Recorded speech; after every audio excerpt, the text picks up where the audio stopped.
প্রধান উপদেষ্টা ডক্টর মোহাম্মদ ইউনূসের সঙ্গে ফোনে কথা বলেছেন টেসলা ও স্পেস এক্স প্রধান ইলন মাস্ক।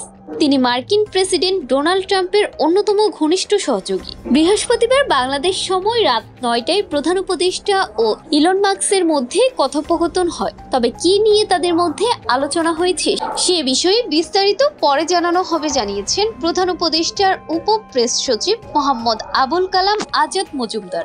বিষয়টি নিশ্চিত করে ভেরিফাইড ফেসবুক পেজে এই দুজনের মধ্যে কি নিয়ে আলোচনা হয়েছে তা পরে জানানো হবে। প্রসঙ্গত, প্রধান উপদেষ্টা ডক্টর মোহাম্মদ ইউনূস বর্তমানে দুবাইয়ে অবস্থান করছেন। ওয়ার্ল্ড গভর্নমেন্ট সামিট 2025-এ অংশ নিতে তিনি 2 দিনের সফরে সেখানে যান।